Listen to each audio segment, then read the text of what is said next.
Thank you, sir. And it's a pleasure being here amongst you and also being here with two veterans of the word which I've used in my presentation, the Indian flight plan.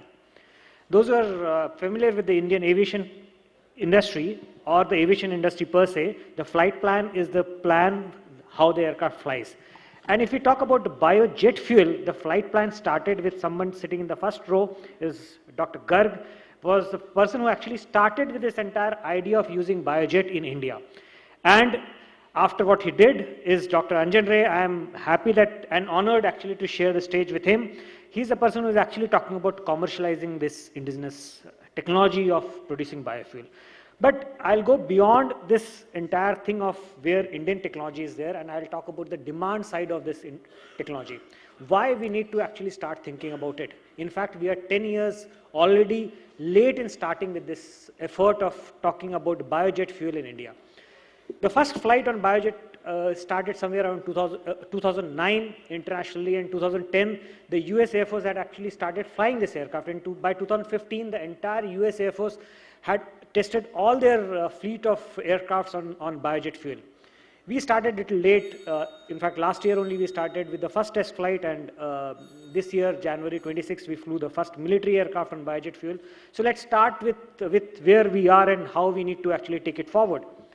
We are all aware from the civil aviation industry perspective, we are the fastest growing domestic market on aviation. Projected passenger growth is almost around 6.1%. And estimated to reach around 350 million passengers traffic very soon. Right now, we've got around 600 planes, and we would require around 1,100 planes in the next 4 to 5 years. By 2027, we would require 1,100 planes, and our traffic is expected to reach around double to what is being projected right now, poised to become the third largest air passenger market. We are presently consuming around 8.3 million metric tons of ATF, as the oil industry knows, and in fact, we are surplus as far as ATF production is concerned. But what we are worried about is it is produced from imported crude and contributes to net 2% to greenhouse gas emission. This is just showing on comparative scale about what the green signature of fuel is. And I would like you to focus about this particular thing, which is the jet kerosene. It is contributing heavily as compared to biogasoline and biodiesel, which is about half of what is the signature of the jet.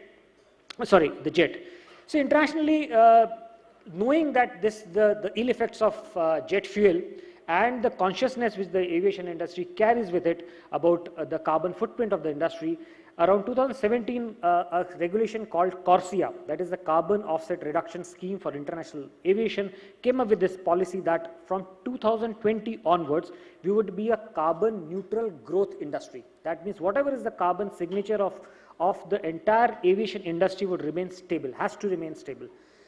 But as I said earlier, is that we are going to keep increasing the aircraft, the fleet size, the number of passengers going to increase. So how we are going to mitigate this increase in the carbon footprint? The more we fly, the more carbon emission we are going to produce. And obviously to mitigate this, we need to look at three possibilities. First, in red, is the technology part of it.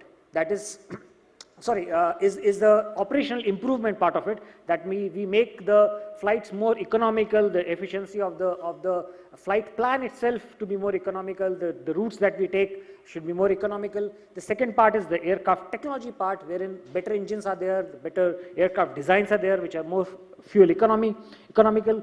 And the third part, which is in green, is the sustainable aviation fuel. That is the biggest contributing element which is going to be there for the next 30 years. And it is there we need to focus. The industry is actually focusing, and we need to rejuvenate this entire process of thinking in India to start actually concentrating on this green part of it. Now, like I said, there were three contributors to it. The first is the operational requirement, which comes from the aviation industry and the DGCA and the FAR, which contributes, and the ICAO, which actually contributes to the different manner in which the aviation, the aircraft flies. That is which is called the system block upgrade strategy, wherein you actually decide which is the best way to fly a route, maybe from Delhi to Mumbai, if you remember.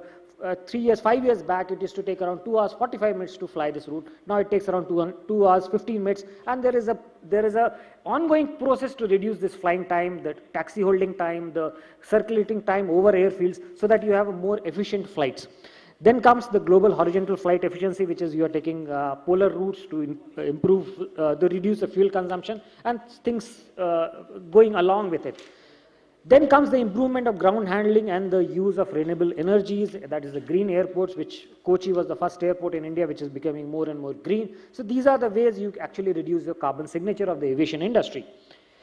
The next part is the technical requirement, and which is actually the most expensive part of this entire equilibrium or the entire equation, which will be contributing to the reduction of the carbon footprint. But like I said again, and I'm repeating, it is a very, very expensive component of this. That is, the entire designing of the aero engines and the aircraft is to be redone to improve the thing. But the enforcement authorities are very clear about it, that there is to be a concerted effort as far as the designing of the aircrafts are concerned, and freeze the production of non-compliant aircrafts by 2028. By 2028, the aircrafts produced before year 2000 or designed before 2000, or the engines produced before 2000, year 2000, would no longer be in operations. They will not be used by civil aviation by 2028. So there is a concerted design change which is happening in the aircraft industry. So that means those aircrafts which are presently flying and were purchased by maybe airlines around 2006 will not be flying in 2018. That means another 15 years these aircrafts would have actually lived their life. And improvement related to that. Finally, the most important and the most feasible part of this entire equilibrium is the use of this CORSIA eligible fuel, and which is what is the entire session, if I can use these words, is dedicated to. That is where we need to now concentrate, and that is actually related to the petrochemical industry, and that is where the inputs will come for it to be sustained and to be made into a level playing field as far as the international aviation industry as such, and our positioning as an Indian aviation market and the petrochemical market comes as far as this entire equation comes.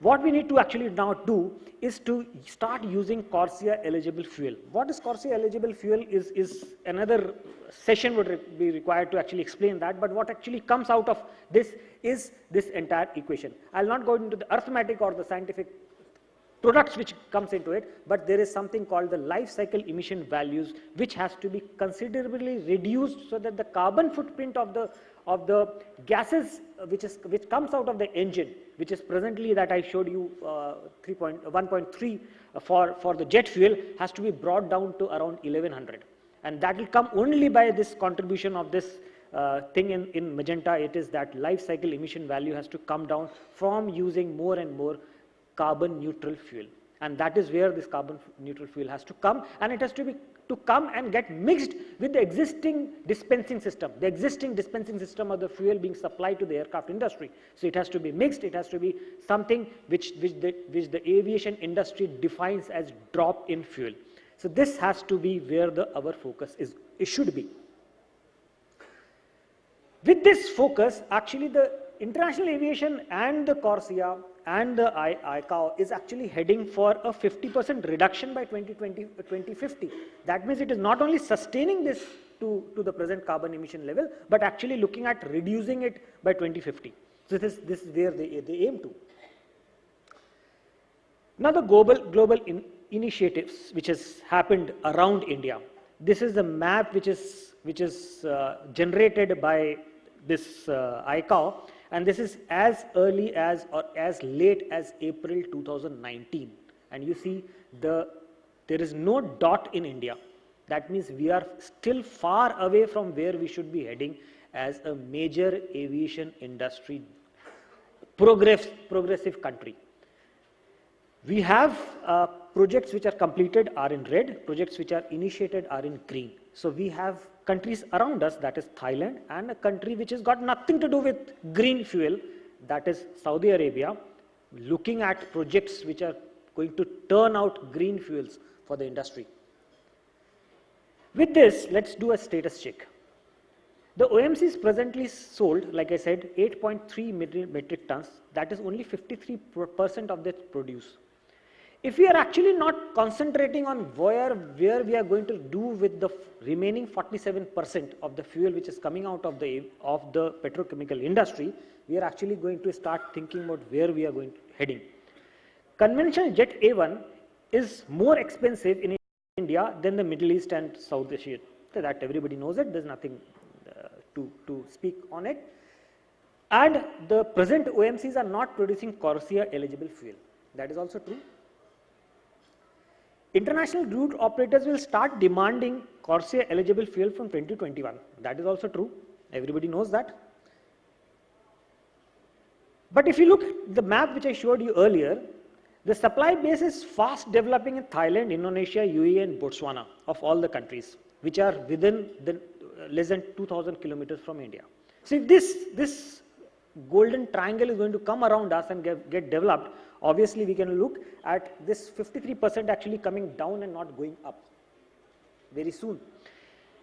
Another thing which actually we also need to find out is that international traffic, when we talk about from the aviation industry, the Indian carriers actually only contributed to around 40% of the total international traffic as far as passenger traffic is concerned. 60% went to the international carriers, that means non-Indian carriers. And if we talk about the freight being carried, 80% was carried by the non-Indian operators. So if we actually have to get this fuel selling to the operators, we actually need to start talking about the CORSIA eligible fuel. That was the civil part of it. Now let's talk about the Air Force's biojet project, because we started thinking about it as a national perspective only in around 2016-17 when the PM gave this call to the Indian Air Force to actually start looking at it. At that point of time, there was a lot of problem as far as, I would not say problem, but there was a lot of limitation as far as getting our own fuel certified to international standards. So IAF actually contributed to developing a program to test the indigenous biojet fuel for military application. Developed the Indian standard for green aviation in line with the ASTM and the DEF standards. So we have got that thing approved in January this year. And with that came the permit to use IAF assets for testing and developing this. Test plan matched the global aviation standard, that is we use the same ASTM 4054 to test our indigenous biojet fuel.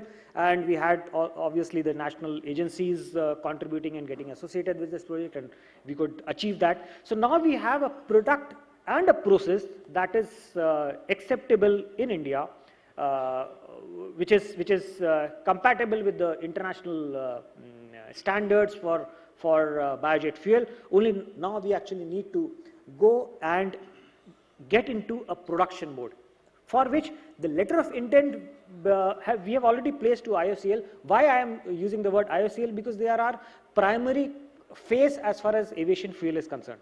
IOC can route it through other sources to us, but we have a government-to-government agreement with IOCL to supply us. And this letter of intent we have already placed with IOCL. So now they need to actually look at the back-end downstream of how to position it at our base. Now summing up, I'll just sum up by saying that the oil refineries should co-produce biojet fuel, because that is where the success model will come in. Strive to list Indian Jet A1 as a CORSIA eligible fuel. Airport fueling companies should target dispensing blended ATF by 2021. And a projected 4% rise in CEF sale international routes will come from where I started out by saying that the international traffic is going to increase to around 40 million passengers, and our share is just 30%. We need to increase it. So the moment that comes in, automatically this will get on and increase. The daily consumption of civil and defense operators, in my estimation, is around 28,000 KL. With intended 10% blending also, it is coming to around 25,000 liters per day of biojet fuel. And the present rate of dispensation, I think it is sufficient to look into actually major investment into technology and the research into actually getting into production.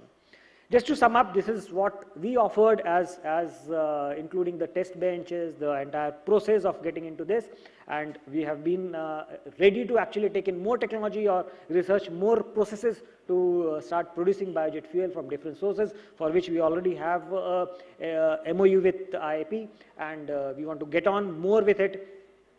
Notwithstanding that, I would like to just end with a small clipping of the 26th January flypast that we did, and we hope that from here onwards we will be able to take on at this forum put in together, that we will be able to make more than 3 aircraft fly and different fleets flying on the next occasion which comes up 26 January 2020, and put in more fleets into this. With this, I thank you, sir.